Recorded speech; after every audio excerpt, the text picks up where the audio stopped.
The primary purpose of a blockchain network is to produce our blocks so that we can validate transactions. On the Bitcoin network, for example, we're creating blocks every 10 minutes, which means it takes a long time to see a transaction actually complete and be validated by the network.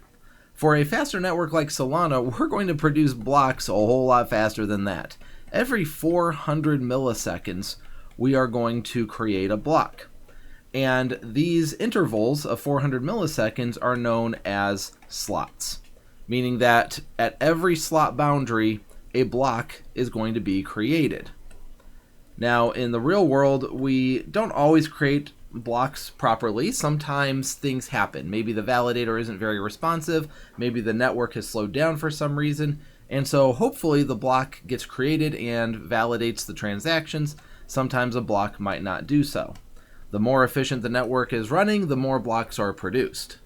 Now, the validator that happens to be responsible for creating those blocks, every time it is assigned a slot to create a block, like so, these are known as leader slots to that validator.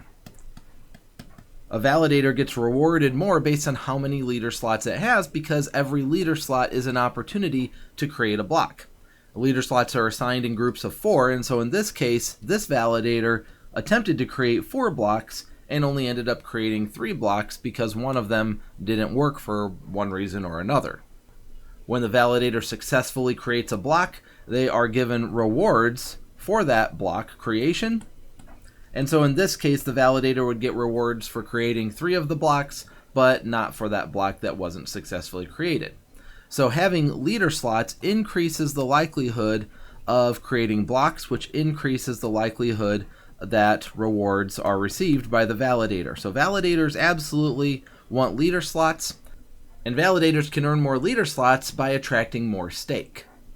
Now, when this validator creates a block, that reward that is received is going to be based on the number of transactions that occurred and ultimately how valuable that block really was. Furthermore, because it's based on activity level, it's going to be based on our transaction fees. And at the time of this video, the validator is going to receive 50% of those fees. Conversations are always happening, and that might change in the future on the Solana network, but for right now, 50% of the transaction fees are given to the validator as a reward. And so this reward can vary. Usually it ranges from about 0.01 to 0.05 SOL per block, keeping in mind that a validator gets 4 of these slots at a time and therefore might earn between 0.04 and 0.2 SOL, and for really busy times on the network, they could even earn up to half a SOL to a full SOL every time a group of 4 blocks is created.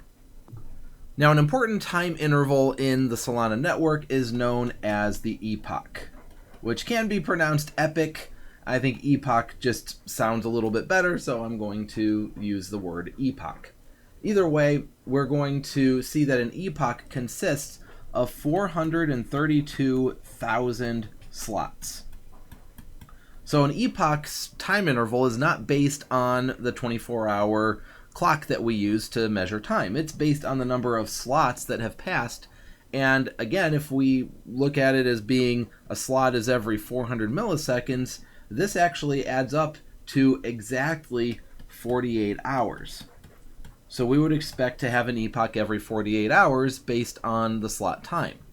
However, in the real world, this doesn't always happen. As we mentioned, there are blocks that don't get produced, there are network delays, things that slow down the network, and as a result, in a real world epoch, we're really looking at closer to about 2.5 to 3 days. This epoch boundary is critical in the Solana network because at the end of the epoch is when stake rewards are created. This means that the more often an epoch ends, the more rewards are handed out. Therefore, if the Solana network continues to increase in efficiency and can get closer and closer to 48 hours, the overall value of the network actually increases and everyone gets more rewards based on their stake. So as we see, slots and epochs are critical time intervals to the way that the Solana network operates. If this was helpful, please like this video, subscribe to the channel, and always remember to stake at the lake.